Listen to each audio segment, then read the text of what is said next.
በህይወታችሁ ውስጥ በብዙ አይነት መንገድ በብዙ አይነት ጎዳና በብዙ አይነት የህይወት ውጣ ውረድ ውስጥ ስታልፉ ልትረሷቸው የማይገቡ ሁለት ነገሮችን ልንገራችሁ። እንደ ክርስቲያን ችግር ውስጥ ከመግባታችን በፊት ችግር ውስጥ እንዳንገባ መጸለይ ያለብን። ሁለተኛ ደግሞ እንደ ክርስቲያን ማሰብ ያለብን ነገር እግዚአብሔርን ችግር ውስጥና ፈተና ውስጥ እንዳያስገባችሁ ጸልያችሁ እግዚአብሔር ካስገባችሁ ሁለተኛ መርሳት የሌለብን ነገር እዛ ውስጥ ፕሮቴክሽን እንዲያደርግላችሁ ጸልዩ። እዛ ውስጥ መለኮታዊ ጥበቃን እንዲያደርግላችሁ ጸልዩ። እኛ ከመከራ ብቻ ውስጥ እንዳንገባ መከራ ውስጥ እንዳንኖር ብቻ የምንጸልይ ሰዎች አይደለም። ሁሉም ነገር አልጋ ባልጋ ይሆናል ብዬ የማይሆን ተስፋ መስጠትም አይነሱ አይደለም። ነገር ግን ጌታ ኢየሱስ እንደዛ ያለ ወደ ፈተና እንዳትገቡ ምን በሉ፣ ወደ መከራ እንዳትገቡ ምን በሉ ቢፎር ከመግባታችን በፊት እንጸልያለን።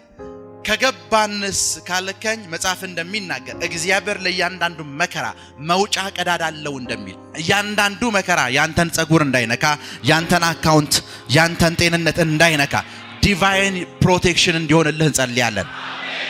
እንደ ክርስቲያን ሁለት መርሳት የሌለብን ነገር ቢፎር ነገርየው ከመምጣቱ በፊት ነገርየው ጋር እንዳንገናኝ እንጸልያለን።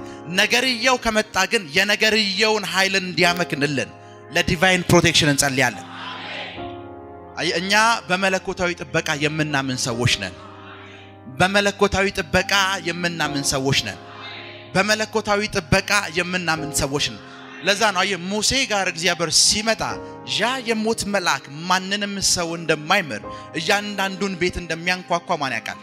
ሙሴም ያውቃል፣ እግዚአብሔርም ያውቃል። እና እግዚአብሔር እንደዚህ ኮነ ያለው በሩ ላይ ደም ያየ ሰዓት ምን ይላል? ያልፋል። ለሁለት ነገር ነው የነገራቸው። በራችሁ ድረስ መምጣቱ አይቀርም። ይሄ የሞት መልአክ ምናችሁ ድረስ በራችሁ ድረስ መምጣቱ የማይቀር ነው፣ ማንኳኳቱ የማይቀር ነገር ግን ፕሮቴክሽን አደርግላችኋለሁ። ሌሎች ሊሞቱ ይችላሉ፣ ለእናንተ ግን ፕሮቴክሽን አደርግላችኋለሁ። ሌሎች ሊደህዩ ይችላሉ፣ ለእናንተ ግን ፕሮቴክሽን አደርግላችኋለሁ። ለእናንተ ጥበቃ አደርግላችሁ።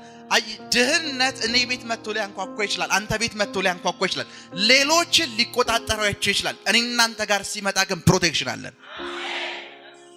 ይሄ የሞት መልአክ ያላንኳኳበት ቤት ሁሉም ቤት አንኳኩቷል። ሁሉም ቤት እስራኤላዊ ቤት አንኳኩቷል፣ ግብፃዊ ቤት አንኳኩቷል። ልዩነቱ ምንድነው ስትለኝ እስራኤላዊ ቤት ደሞመንት ለመግባት ሲሞክር ፕሮቴክሽን ያለው ቤት ነው፣ ጥበቃ ያለው ቤት ነው። ዛሬ ጥበቃ እንዲበዛላችሁ ጸልያለሁ። ዛሬ ጥበቃ እንዲበዛላችሁ ጸልያለሁ። ዛሬ ጥበቃ እንዲበዛላችሁ ጸልያለሁ። ዛሬ ጥበቃ እንዲበዛላችሁ ጸልያለሁ። sometimes አንዳንድ ችግር ውስጥ ስትገቡ፣ አንዳንድ በጣም አጣብቂኝ የሆኑ ነገሮች ውስጥ ስትገቡ እግዚአብሔር እዛ ኬስ ውስጥ በገባችሁበት ታይም ልክ ወላፈን ውስጥ ካገኛችሁ ድረስ ዝም የሚልበት ብቸኛ ምክንያቱ አንድ ነገር ነው። ምን ያህል በሱ የመደገፍ አቅምህን ለማየት ነው። ምን ያህል ትረስት አድርጓለህ ነው። ከኔ ጋር ናችሁ? ምን ያህል ትረስት አድርጓለህ ነው። ኢየሱስ ተኝቶ የነበረበት ጀልባ ውስጥ ከባድ ማዕበል ሲነሳ ኢየሱስ ተኝቷል። ነገር ግን እነዚህ ሐዋርያቶች ኢየሱስ ሲነሳ እስከ መቼ ድረስ ከእናንተ ጋር እጓዛለሁ? እምነት የጎደለው ጠማማ ትውልድ ነው አይደል ያላቸው? እስከ መቼ ከእናንተ ድረስ ምን ላለሁ እጓዛለሁ ወይም አብሬ ሄዳለሁ ነው ያላቸው። ቢኮዝ እነዚህ ሰዎች ጂሰስ አብሯቸው ተኝቷል። እንደ በፊቱ ታይም ተነስቶ የሆነ ነገር ማስቆም ይችላል ምናምን ብለው ብሊቭ ያደርጋሉ። የቀሰቀሱት ለዛ ነው። ነገር ግን ያልገባቸው ነገር አንድ ነው። ክራይስት ዝም ያለ ይመስላቸው ለነሱ ነው። ሞመንት ክራይስት ያለበት የትኛውም ስፍራ ውስጥ ፕሮቴክሽን አለ። ክራይስት ያንቀላፋ ይመስላቸው ለነሱ ነው። አንዳንድ ጊዜ በህይወታችሁ ውስጥ በብዙ ጉዳይ ውስጥ ስታልፉ እግዚአብሔር በላይፋችሁ ላይ ያንቀላፋ ይመስላችኋል። ዝም ያለ የእናንተን ጉዳይ ምንም የማይመስለው ስለናንተ ጉዳይ ምንም ምላሽ የማይሰጥ እንደ ልባችሁ ኑሩ እንደፈለክ ተወጣው ብሎ ዝም የሚል አምላክ ያለ ይመስላል። ነገር ግን የሱ ዝምታ ፕሮቴክሽን ነው። አንሰማችሁ? የሱ ዝምታ ፕሮቴክሽን ነው። ለዛ ነው ሳምታይምስ ስንጸልይ ከዙፋንህ ውረድ፣ የሆነ ነገር አንቀሳቅስ፣ ከላያት ይቀደድ፣ የሆነ ነገር ነቲንግ ምንም ነገር አይፈጠርም፣ ድምጽ አይልክልህም፣ ራእይል ዝም ይልሃል። ነገር ግን የሱ ዝምታ ፕሮቴክሽን ነው። ዝም ብሎሃል ማለት የለም ማለት አይደለም። ጋድ ዝም ብሏል ማለት የለም ማለት አይደለም። ነገር ግን በዛ ዝምታ ውስጥ እግዚአብሔር አንድ ነገር እያደረገ ምን ያህል በእግዚአብሔር ዝምታ ውስጥ መኖር ትችላለህ የሚለውን፣ በሱ ዝምታ ውስጥ ምን ያህል መደገፍ ትችላለህ የሚለውን ያንተን አቅም እየለካው ነው። ከኔ ጋር ናችሁ? ያንተን አቅም እየለካው ነው። እነዚህ ሰዎች ምን ውስጥ ተጣሉ? እሳት ውስጥ ከመግባታቸው በፊት የጠየቁት ጥያቄ አንድ ነው። ንጉስ ላቆመው ምስል ምን እንዲሉ እንዲሰግዱ እና የነሱ ጥያቄ ነው የነሱ መልስ ነው ነበር ንጉስ ላንተ ሰሚት እናረጋለን 1 አመት አይደለም 2 አመት አይደለም ሻመት ብትገዛም የኛ ጥያቄ አይደለም ሻመት መግዛት ትችላለህ ነገር ግን ለዚህ ምስል ምን አለ ለዚህ ምስል አንሰግድም ስንልህም ያልሰገደ ሰው ምን እንደሚደርስበትም እናቃለን አሉት ነገር ግን እቶነ ሰዓት ውስጥም ብጥለን አሉት አምላካችን ምን ሊለን ይችላል ሊያድነን ይችላል sometimes በእግዚአብሔር የማዳን ጉልበት በጣም ስትታመኑ በዚህ መንገድ ብቻ ብላችሁ 4 ነጥብ አታስቀምጡ እነዚህ ሰዎች ሊያድነን ይችላል ብለው ሲነግሩ ምናልባት ሰዓቱ ሊጠፋ ይችላል የሆነ ነገር ሊሆን ይችላል የነሱ ኤክስፔክቴሽን ነው በእንገባም ሊያድነን ይችላል የነሱ በየትኛው ማጋጣሚ ግን አምላኬ እኔ በማቆም መንገድ ምን ሊለኝ ይችላል ሊያድነኝ ይችላል እና sometimes የእግዚአብሔር መገኘት አብሯችሁ ያልመሰላችሁ ለእናንተ ነው መገኘቱን ግን እሳት ውስጥ የወረወሯችሁ ሰዎች ያዩታል ምን ማለት እንደሆነ ልንገራችሁ ቆላስይስ 2 ክፈቱ እስኪ ደግሞም ልባቸው እንዲጽናና በፍቅር እንዲተሳሰሩ ፍጹም የሆነውን መረዳት ብልጽግና አግኝተው የእግዚአብሔር ምስጢር እችን ቃል በደንብ ስሟት የእግዚአብሔር ምስጢር እሺ የሆነውን ክርስቶስ እንዲያውቁ የማን ምስጢር የሆነውን የእግዚአብሔርን ክራይስት ምስጢር ነው ምን ማለት ነው ልንገራችሁ ከቀደሙ ትምህርት ጋር አገናኝቼ አወራችኋለሁ ክራይስት የእግዚአብሔር ምንድነው ምስጢር ነው ይሄ የኔ ምስጢር ነው ካልኩ እኔ እስካልገለጥኩልህ ድረስ ምስጢሩን አንተ ልታውቀው አትችልም ክራይስት የእግዚአብሔር ምስጢር ነው ማለት እግዚአብሔር ራሱ ስለ ክራይስት ካልገለጠልህ በስተቀር ክራይስት ካንዲት ድንግል የተወለደ ኖርማል ሰው ሊመስል ይችላል የእግዚአብሔር ምስጢር የሆነውን ክራይስትን እንድታውቁ እንፈልጋለሁ ተጋለሁ ክራይስት ክርስቶስ የማን ምስጢር ነው የእግዚአብሔር ምስጢር ነው እግዚአብሔር የኔ ሴክሬት ብሎ የሚያወራው ነገሩ ምንድነው ብትለኝ ምኑን ነው ክራይስትን ነው ክራይስትን ለማወቅ ሴክሬት ብሎ ክራይስትን የያዘው ፐርሰን እሱ እስካልገለጠልህ ድረስ ምን ልትሉ አትችልም ክራይስትን ልታውቁ አትችልም ምን ማለት ነው ልንገራችሁ ቸርች የሚመጡ ሰዎች በሙሉ ኢየሱስን የሚያውቁ እንዳይመስልህ ቸርች የሚመጡ ሰዎች በሙሉ አንዱ የሆነውን የናዝሬቱ ኢየሱስን እያመለኩ ስለ ናዝሬቱ ኢየሱስ ያላቸው አረዳድ ግን የተለያየ ነው 66ቱም 81ዱን መጽሐፍ እናነባለን ብለው የሚነግሩ ሰዎች አንድ የሆነውን ባይብል እያነበቡ ስለ ክራይስት ያላቸው መረዳት ግን የተለያየ ነው አንዱ አማላጅ ነው ይላል አንዱ ፈራጅ ነው ይላል ግን የሚያወሩ ስለ አንዱ ክራይስት ነው ክራይስት የእግዚአብሔር ምንድነው ምስጢር ነው ለዛ ነው ክራይስት እንዲገለጥልህ ሴክሬቱ እንዲገለጥልህ የሚያስፈልግ ነገር አንድ ነው የመገለጥ መንፈስ ምን ማለት ነው ልንገራችሁ ክራይስት ይሁዳ ጋር ስትመጣ ዋጋው 30 ብር ነው የኢየሱስ ዋጋ ይሁዳ ጋር ስትመጣ ስንት ብር ነው 30 ብር አብሮት ነው የሚውለው አብሮት ነው የሚያድረው አብሮት ነው የሚንቀሳቀሰው አብሮት ነው ነገር አብሮት እየዋለ የክራይስትን ዋጋ ያቀል አብሮት እየገባ አብሮት እየወጣ አብሮት የሚደረገው ነገር በሙሉ እያደረገ በሽተኛ ሲፈወስ እያየ ክራይስት ዋጋው ስንት ብር ነው ሲባል 30 ብር ነው ፒተር ጋር ስትመጣ ግን ክራይስት ማን ነው ስትለው የሕያው እግዚአብሔር ልጅ ነው ሁለቱም የሚውሉት ክራይስት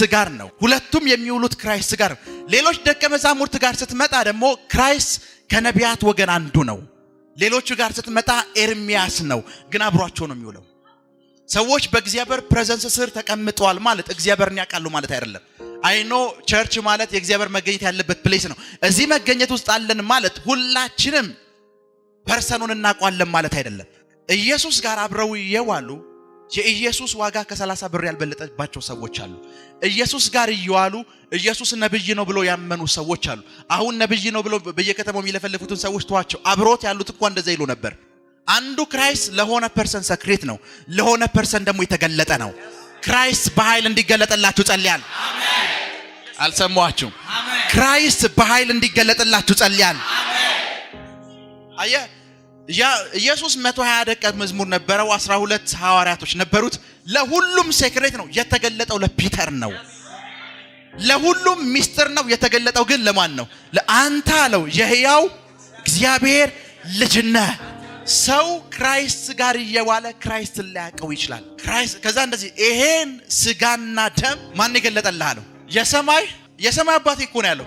ለምን ብትለኝ ለምን እንደዛ ክራይስት እንዳለ ልንገራችሁ። ቅድም ያነበባችሁት መጽሐፍ ውስጥ ኢየሱስ ወይም ክርስቶስ የማን ሚስጥር ነው ይላል? ራሱ አብ ካልገለጠልህ በስተቀር ቢኮዝ ሚስጥርነቱ ለማን ነው? ሚስጥር ያደረገው ራሱ አብ ነው። ሶ ክራይስት እንዲገለጥልህ የሰማዩ አባቱ እሱ ሊገልጥልህ ያስፈልጋል። ዛሬ እሱ እንዲገልጥላችሁ ጸልያለሁ። ኢየሱስ እንዲገለጥልህ የማን ሚስጥር ነው አለ? ክርስቶስ የማን ሚስጥር ነው? አየ በእኛ መካከል የተያዘ ሴክሬት አይደለም። ክራይስት የእግዚአብሔር ሴክሬት ነው። ሴክሬቱን ማን ነው መግለጥ ያለበት? እንደዚህ ያለው አንተ ይሄንን ከቶራ አላገኘውም፣ ከብሉይ ኪዳን መጽሐፎች አላገኘውም አለ። ይሄንን ያገኘው ከማን ነው? በደንብ ስሙ። ሁሉም ሲጠየቁ የማርያም ልጅ ነው የሚሉት። ሁሉም ሲጠየቁ የዮሴፍ ልጅ ነው የሚሉት። መጥምቁ ዮሐንስ እንኳን በአገልግሎቱ ላይ በደከመበት ታይም እስር ቤት እያለ አንተ ነህ ወይስ ሌላ ሰው ነህ ብሎታል። ነገር ግን ሰማይ ሲከፈት አብ ሲናገር እሱ ብቻ ነው ያሏቸው። ቢኮዝ አብ ነው የሚያውቀው እሱን። ያ ሚስጥር ነው። ሰማይ ተከፈተና ይህ የምወደው ክራይስትን የሚገልጥ ብቸኛ ፐርሰን አባቱ ነው። የአብ መንፈስ የናዝሬቱ ኢየሱስ እንዲገልጥላችሁ ጸልያለሁ። ቁጭ በሉ። አሁን የናዝሬቱ ኢየሱስን ላሳያችሁ ነው። የናዝሬቱ ኢየሱስ የማን ሚስጥር ነው? የእግዚአብሔር ሴክሬት ነው። እነዚህ ሰዎች ምን ውስጥ ተጣሉ? እሳት ውስጥ ተጣሉ። የጣሏቸው ሰዎች ከወላፈኑ የተነሳ ምን አሉ? ሞቱ። ሁሉም ተበሉ። እሳት ውስጥ የተጣሉ ሰዎች እሳት ውስጥ ታስረው ነው የተጣሉት። ነገር ግን አሁን ወክ ማድረግ ጀምረዋል። እሳቱ እንዲያቃጥላቸው ተብለው የተወረወሩ ሰዎች ምን እያደረጉ ነው? ወክ እያደረጉ ነው። ሰዎች ባለጸጋ አይሆኑበትም። ድህነት የሚባልበት ዞን ውስጥ እያኖርን እኛ ታስረን አይደለም የተቀመጥነው፣ ወክ እያደረግን ነው። ድሃ ይሆናሉ፣ ምንም የሚበላ ነገር አይቀርላቸውም፣ ባዶ ናቸው ብለው አስረውን፣ እኛ ወክ እያደረግን ነው። ሰዎቹን እሳት ውስጥ ነው የወረወሯቸው። ከዚህ እሳት ውስጥ መውጣት በማይቻልበት ሁኔታ ውስጥ ነው ያስቀመጧቸው። ዴመን ምናልባት ሶስተኛው የዓለም ሀገር ላይ እየኖርን መስለ ነው ድሃ የሚል ስም ለጥፎልን ሊሆን ይችላል። ነገር ግን እሱ በለጠፈው ስም ውስጥ እኛ ወክ እያደረግን ነው። እና ሰውየው ደሞመንት ሲንቀሳቀሱ አያቸው እና እንደዚህ አላቸው። የጣላቸው 3 ሰዎች አይደለም አላቸው። አዎ 3 ሰው ነው። አስረን አይደለም ይጣላቸዋል። አዎ አስረን ይጣላቸው አሉት። ነገር ግን አለ ከመቀመጫው እኮ ነው የተነሳው። ሰርፕራይዙ ነው። ተደንቆ ከመቀመጫው ተነስ። እነዛ ሰዎች ወክ እያደረጉ ነው። እነዛ ሰዎች አጋንንት በጣም እንደሚደነቅባችሁ ታውቃላችሁ። ቃል ቆላል በድግምት ኃይሏን ጨርሼዋለሁ፣ በሟርት ኃይሏን ጨርሼዋለሁ፣ በሯን ቆላልፍ የሚደርስላት የለም እያለ አንተ ወክ እያደረክ ነው። ፋይናንሷን አስሬዋለሁ፣ ትዳሯን አስሬዋለሁ፣ ኤቭሪቲንጓን አስሬዋለሁ ሲል አምላክ ስራትን ሁሉ ፈቶት አንተ ወክ እያደረክ ነው። አምላክ ስራትን ፈቶት አንተ ወክ እያደረክ ነው። አንተ ወክ እያደረክ ነው። በቤተሰባቸው ውስጥ አንድም ባለጸጋ ሰው የለም፣ በቤተሰባቸው ውስጥ አንድም ተጽዕኖ ፈጣሪ ሰው የለም ብሎ እስራት ውስጥ ከቶ አንተ ግን ወክ እያደረክ ነው። እንዴት እነዚህ ሰዎች በእሳት ውስጥ ወክ ማድረግ እንደጀመሩ ልንገራችሁ። ሲጥሏቸው በደንብ አድርገው አይቷቸዋል። ታስረው ነው የተጣሉት። ስንት ናቸው? 3 ናቸው። ሲጥሏቸው ስንት ናቸው? 3 ናቸው። አስረው ነው የጣሏቸው። ምን አድርገው ነው የጣሏቸው? አስረው ነው የጣሏቸው። ንጉሱ ብድግ ብሎ ተነሳ። ቢኮዝ ከ3ቱ በፊት 4ተኛውን ሰው ያየው። የጣላቸው ሰዎች 3 አይደሉም ወይ አላቸው። ከኔ ጋር ናችሁ? አዎ አሉት።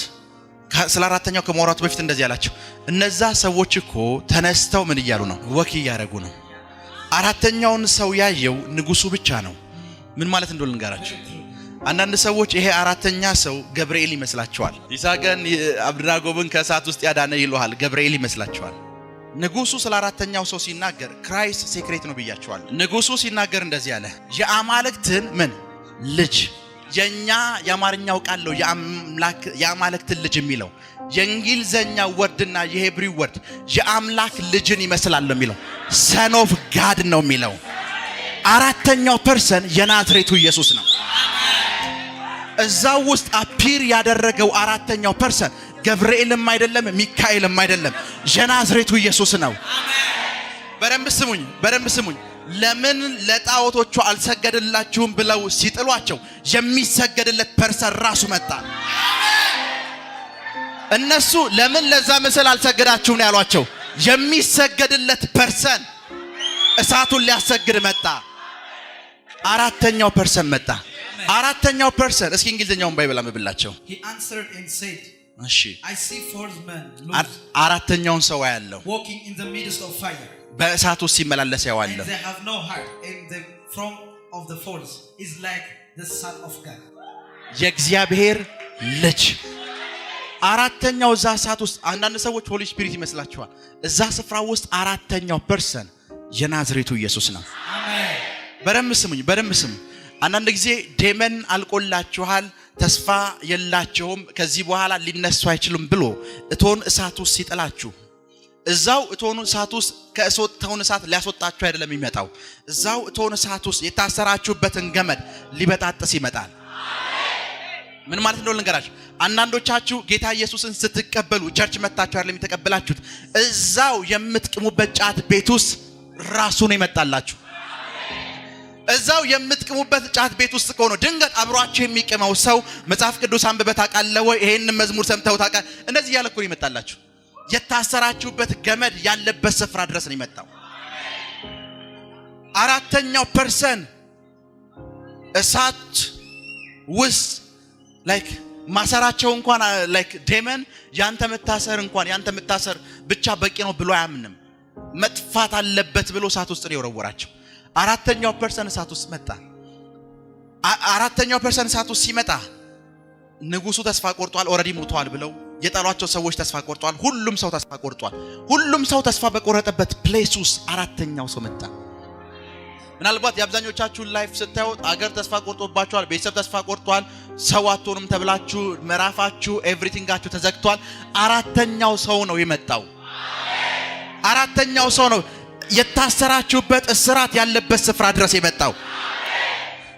ደሞመንት እሷ ፒር ሲያደርግ ሰዎች የታሰሩበት ገመድ የለም። ዴመን በቃ ጠፋቸው ብሎ ያሰረበት ገመድ የለም። እዛው እሳት ውስጥ ግን ወክ እያደረጉ በረምዝም እነዚህ ሰዎች ገመዱ ሲፈታ እዛው እሳት ውስጥ ወክ ሲያደርጉ አራተኛውን ፐርሰን አላዩትም። ያየው ንጉሱ ነው። sometimes አናልፋቸውም ያላችኋችሁ እኮ ብዙ ትናንቶች አሏችሁ። በነዛ ትናንቶቻችሁ ውስጥና በነዛ እሳቶች ውስጥ አራተኛው ሰው ሲመጣ ግን አላያችሁትም። ዴመን ግን በደንብ አድርጎ ያውቃል። ቢኮዝ እሱ ባይመጣ እነዛ ትናንትና የሚባሉ ቀኖቻችሁ የመጨረሻ ቀኖች ነበሩ። ዴመን ኦሬዲ ሲመጣ አይቶታል። ኦሬዲ እናንተ ፕሬዘንሱ ላይ ሰማችሁ ይችላል፣ መገኘቱ ላይ ሰማችሁ ይችላል። የትኛው ስፍራ ላይ አፒር እንዳደረገ ባይኖቻችሁ ላታዩት ትችላላችሁ። ነገር ግን ንጉሱ እኮ ነው ያየው። ሶስቱ ሰዎች አላዩትም። እንዴት እንዳዳናቸው እንዴት የእሳቱን ኃይል ጸጥ እንዳስባለው እነሱ አላዩትም። sometimes ላይፋችሁ ውስጥ ምን እንደሚገርም ልንገራችሁ። የምትበሉበት የመጨረሻ ላይክ የምትጠጡት የመጨረሻ ውሃና የምትበሉት የመጨረሻ ምግብ የቀራችሁ ላይክ የነበራችሁ ብዙ ቀናቶች ነበሩኮ። ልክርኛ አይደል? ነገ ለሚባለው ቀን 100 ብርና 10 ብር ኪሳችሁ ውስጥ ያልነበሩ ብዙ ቀናቶች ነበሩ። እነዛ ቀናቶች ግን እንዴት እንዳለፉ አታውቅም። አይ እነዚህ ሰዎች እሳት ውስጥ ናቸው። እሳቱ አለካቸው ሲመላለሱ ያውቃሉ።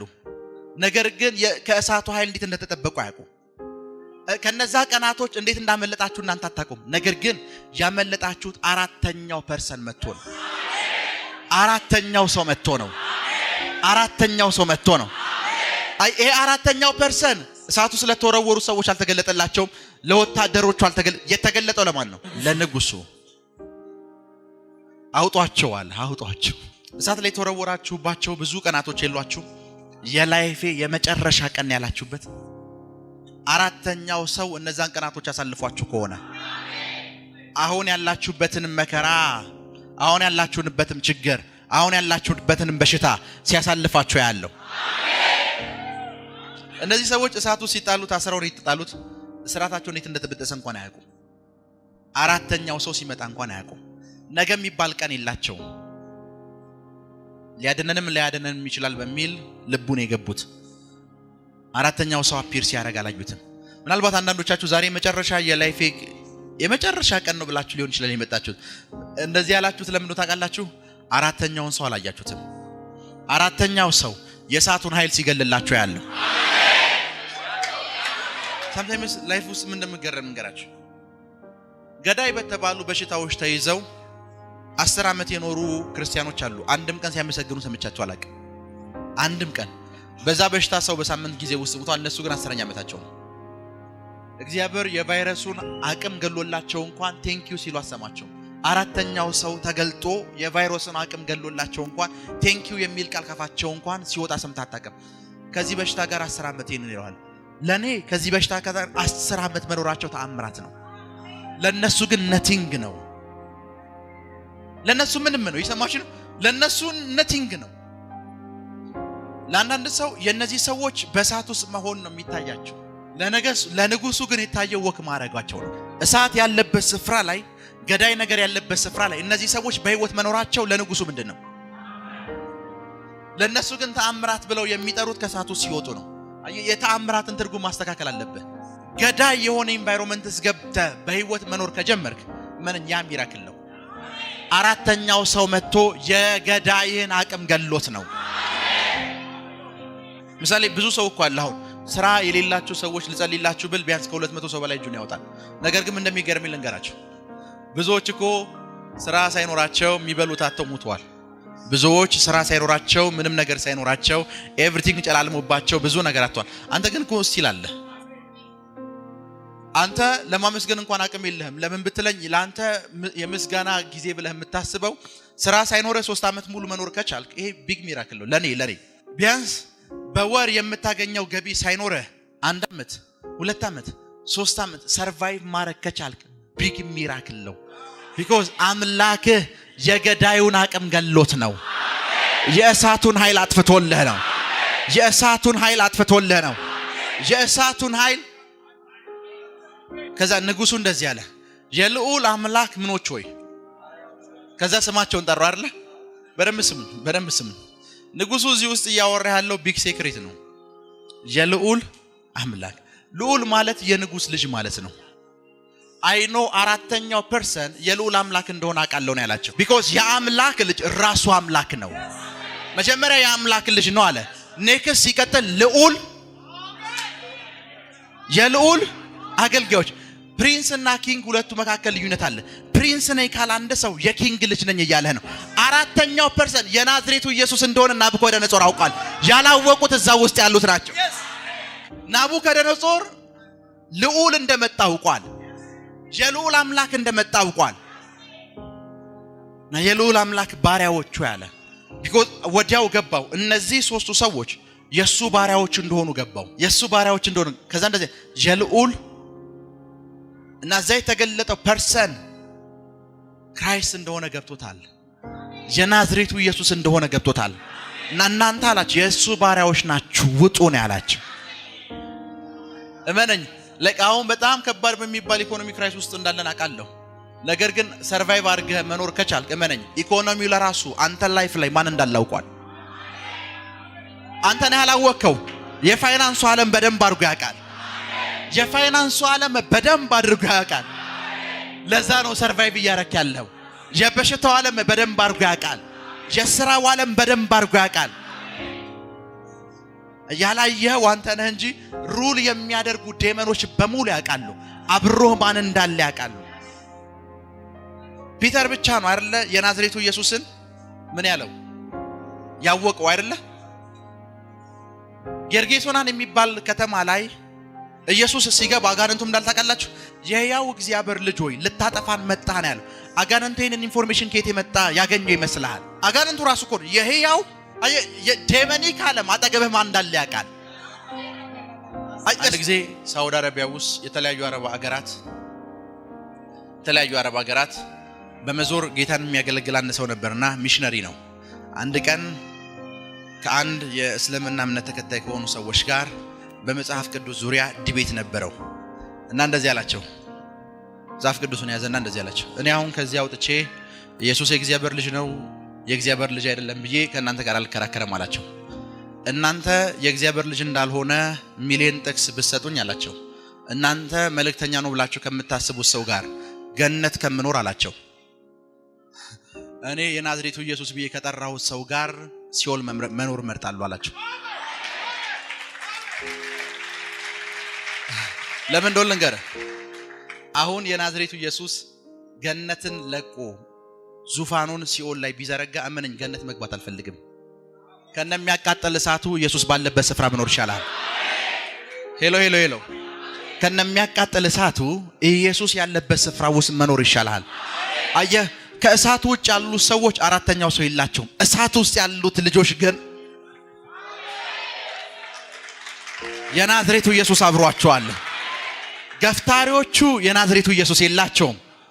ቁጭ ብለው የሚመለከቱ ሰዎች ያንተን ላይፍ የሚያጠኑ ሰዎች የናዝሬቱ ኢየሱስ የላቸው። እሳት ውስጥ የወረወሩ ሰዎች የናዝሬቱ ኢየሱስ እሳት ውስጡን አንተ የናዝሬቱ ኢየሱስ አለ። እሳት ውስጡን የናዝሬቱ ኢየሱስ አለ። በዚህች ምድር ላይ ትልቁ ትርፍህ ምንድነው ብትባል የናዝሬቱ ኢየሱስ ነው። አልሰማችሁም? የናዝሬቱ ኢየሱስ ነው። በደም ስማኝ። የናዝሬቱ ኢየሱስ ያለበት ስፍራ ምንም የማይበላበት ቦታ ውስጥ ብትከተኝ እንኳን ሰርቫይቭ ማድረግ እንደምችል አውቃለሁ። ለምን ሰርቫይቭ እንደማድረግ ልንገራችሁ። የኢዮብ መጽሐፍ ስታነቡ እንደዚህ ይላል፣ አምላክህ ላንተ እንደሚብለጨለጭ ብርና ላንተ ምንድነው አምላክህ እንደሚብለጨለጭ ብርና ወርቅ ነው። ምን ማለት እንደሆነ ልንገራችሁ። ሰዎች ማርስ ቢሄዱ እንደሚሞቱ ምን ያህላችሁ ታምናላችሁ? ኦክሲጅን የለም፣ ሁላችንም ሞታለን። ያለ ኦክሲጅን ድጋፍ ሰዎች ጨረቃ ላይ ቢሄዱ ምን ይላሉ? ይሞታሉ። አዲስ ታይም አሁን ባለንበት ጊዜ የናዝሬቱ ኢየሱስ መጥቶ ናው ጨረቃ ላሳየ ይፈልጋለሁ ብሎ ብድግ አድርጎ ቢወስድህ አንድ ወር እዛ ቆይተህ ትመለሳለህ ብትባል እዚሁ ያለንበት ስፍራ ላይ ሆነን የናዝሬቱ ኢየሱስ እንደዚህ ብሎኛል ብትለን ከአንድ ወር በኋላ እንደምናገኝህ እርግጠኛ ነን። ያለ ኦክሲጅን ድጋፍ ያለ ምንም ድጋፍ ጨረቃ ሄደህ እንደምትመለስ እርግጠኛ ነን። ቢኮዝ የሄድከው ከናዝሬቱ ኢየሱስ ጋር ነው። የሄድክበት ስፍራ ላይ እዛው ስፍራ ላይ የናዝሬቱ ኢየሱስ ላንተ ኦክሲጅን እንደሚሆንልህ እናምናለን። የትኛውም ኦክሲጅን የሚያስፈልግበት ስፍራ ላይ የናዝሬቱ ኢየሱስ ለኔ ኦክሲጅኔ ነው። ለዛ ነው መጽሐፍ ቅዱስ እንደዚህ ይናገራል። ከግብጽ ከወጡ በኋላ አለት እየፈለቀላቸው ውሃ ጠጡ ይላል። አዲስ ኪዳን ጋር ስትገባ የአለት ክራይስት ነበር ይላል። ውሃ የሚያስፈልግበት ስፍራ ላይ ክራይስት ለኔ ውሃ ነው። እንጀራ የሚያስፈልግበት ስፍራ ላይ ክራይስት ለኔ እንጀራ ነው። ህይወት የሚያስፈልግበት ስፍራ ላይ ክራይስት ለኔ ህይወት ነው። ኦክሲጅን የሚያስፈልግበት ስፍራ ላይ ክራይስት ሳይንቲስቶች ሲያወሩ የአንድ አሳ ነባሪ ምላስ ቢያንስ በአንድ ጊዜ 40,000 ሰዎችን መግደል የሚችል አሲድ ማመንጨት ይችላል። የአንድ አሳ ነባሪ አፍ ውስጥ ያለ ምላሱ የምላሱ ክብደት በብዙ ሺህ ኪሎግራም ነው የሚቆጠረው። ዮናስ በአሳ ነባሪ አፍ ውስጥ ገባ ብለን እናምናለን። አሳ ነባሪ ከሚያቃጥል አሲዱ አሳ ነባሪ ውስጥ 40,000 ሰው መግደል የሚችል አሲድ ያለበት አፍ ውስጥ ማን ገባ? ከዚህ በላይ ሚራክል የለም። እዛ አሲድ ያለበት ስፍራ ውስጥ አምላክህ አብሮ ከገባ አሲዱን ሳያተን ነው፣ አሲዱን ሳያጠፋው የአሲዱን ኃይል ግን ይገልልሃል። አልሰማችሁም? የኔ እግዚአብሔር አሁን እንደነገርኩ ነው። የኔ እግዚአብሔር አሁን እንደነገርኩ ነው። ምን ማለት እንደሆነ ልንገራችሁ። ምን ማለት 3 ሰዎች መምጣት ይችላል። ሌሎች ሰዎች ደግሞ በዙሪያቸው እነሱን ይከበቧቸው። ይሄኛው የተከበቡት በእሳት ነው ብላችሁ አስቡ። 3ቱ ውስጥ ናቸው። 4ኛ ፐርሰን መሐከላቸው ላይ አፒር አድርጓል። 4ኛው ፐርሰን መሐከላቸው ላይ አፒር ሲያደርግ ይሄ እሳት አለ 7 እጥፍ ነው የሚነደው። ይሄን ቃል በደንብ ስሙ። ስንት እጥፍ ነው የሚነደው? 7 እጥፍ። የወረወሯቸው ሰዎች ጭምር ናቸው ያነደዱት። አምላክህ ደግሞ የሚባል እሳት ነው። 4ኛው ፐርሰን ለራሱ ፋየር ነው። 4ኛው ፐርሰን እዚህ ውስጥ መጣ። ፋየር ነው የመጣው። ፋየር ሲመጣ ፋየሩ ውስጥ ያሉ ሰዎች ምንም አልሆኑም። ፋየሩ ውስጥ የወረወሯቸው ሰዎች ግን ፋየሩ ራሱ ገደላቸው። የገደላቸው ይሄኛው ፋየር እንዳይመስልህ፣ የገደላቸው 4ኛው ፐርሰን ነው። የገደላቸው 4ኛው ፐርሰን ነው። እንገላለህን ያሉትን ሁሉ እናጠፋለን ያሉትን በሙሉ ሲያጠፋቸው ያለው ሲያጠፋቸው ያለው በደንብ ስም ተከበዋል። አራተኛው ፐርሰን መሐከላቸው መጣ። አራተኛው ፐርሰን መሐከላቸው ሲመጣ ከመምጣቱ በፊት እዚሁ ድረስ ቀርበው ነው የወረወሯቸው። ከኔ ጋር ናችሁ? ደሞመንት አራተኛው ፐርሰን አፒር ሲያደርግ ይላል ከነበልባሉ የተነሳ ተቃጠሉ አይደለም የሚል ሞቱ። የሚያምረው ተቃጠሉ ቆዳቸው ተሸበሸበ ቢልህ ነው የሚለው ግን ሞቱ ነው። ፋየር ያለበት ስፍራ ላይ ሶስቱ ሬዚስት ማድረግ ይችላሉ። አምላክ ደሞመንት አፒር ሲያደርግ ግን መቆም የማይችሉ ደግሞ አሉ። ሄሎ አምላካቸው አፒር ሲያደርግ በመካከላቸው እነሱ መቋቋም ችሏል፣ መኖር ችሏል። ቢኮዝ አምላካቸው ነው። የወረወራቸው ፐርሰን ግን ሁሉም ሞቱ። ዛሬ በህይወታችሁ ላይ ይሄ ነገር እንዲሆን ጸልያለሁ። ትሞታላችሁ ብለው ከሚጠብቋችሁ በፊት ገዳዮች ሲሞቱ ያለው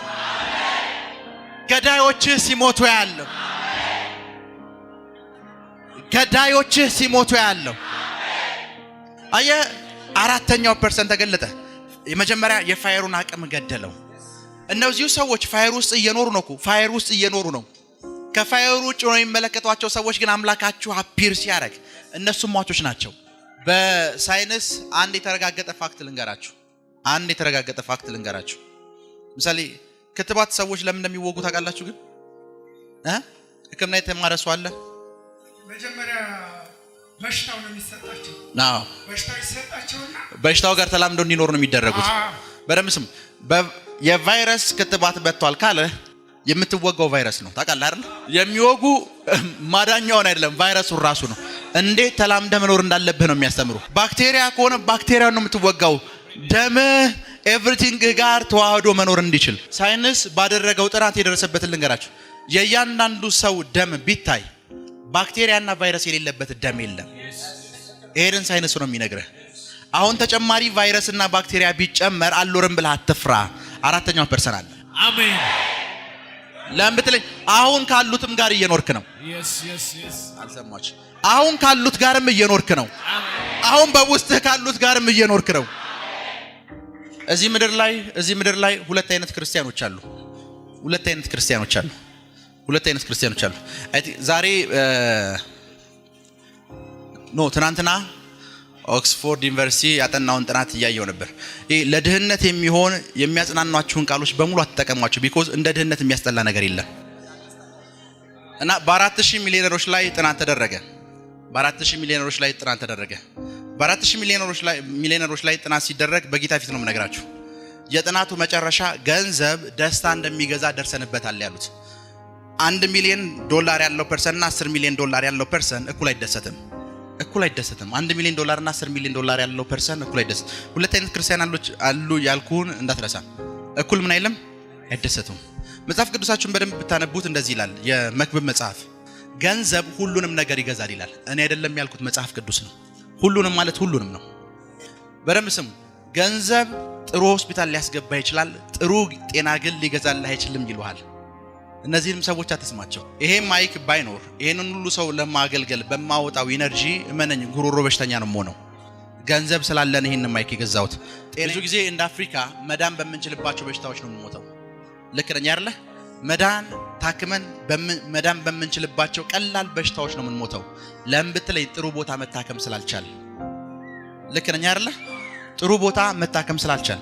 ገጠር ያለች አንዲት ሴት ልትወልድ ስትሞት ካየሃት እመነኝ በዛች በሽታ እንድትሞት የእግዚአብሔር ፍቃድ ሆኖ እንዳይመስልህ። ጥሩ ሆስፒታል ስላልገባሽ ነው። አይ ዶንት ኖ እናንተን አላቅም። እንደ ድህነት ግን የሚያስጠላ ነገር የለም። በደምብ ስሙ። አምላኬ ሰማይና ምድር ባለቤት እሱ ነው። 250 ቢሊዮን ከዋክብትን በሰማቸው ያውቃል። ብሩም ወርቁም የእሱ ነው እያልኩ ስለ ድህነት አላወራህም። አምላኬ ባለጸጋ ነኝ ብዬ አውርቼ ልጁ ብዬ ደግሞ እንቅልፍ አይገዛም እንትን አይገዛም አልልህም። እነሱን አትስማቸው፣ ውሸታም ናቸው። ቢኮዝ እነሱ በሚያማምሩ መኝታዎች ላይ እየተኙ ነው እንደዚህ አይነት ወሬ የሚያወሩ። ሁለት አይነት ክርስቲያኖች አሉ። ምን አይነት ክርስቲያኖች ካልከኝ ሁለት አይነት ክርስቲያኖች አሉ። ለሁለቱም ክርስቲያኖች አራተኛው ፐርሰን ይሰራላቸዋል። እንዴት እንደሚሰራላቸው ልንገርህ። ከድህነት ጋር ተስማምተው መኖር ይፈልጉ ክርስቲያኖች አሉ። ከበሽታ ጋር ተስማምተው መኖር የሚፈልጉ ክርስቲያኖች አሉ። እነዚህን ሰዎች በግድ ባለጸጋ ታረጋቸውም። ነገር ግን አራተኛው ፐርሰን የበሽታውን አቅም እየገደለ ከነበሽታው 20 ዓመት ላይ ያኖራቸው ይችላል። የበሽታውን አቅም እየገደለ ከነበሽታው 20 ዓመት ያኖራቸዋል። ከድህነት ነፃ መውጣት የማይፈልጉ ብዙ ክርስቲያኖች አጋጥሞኝ ያውቃሉ።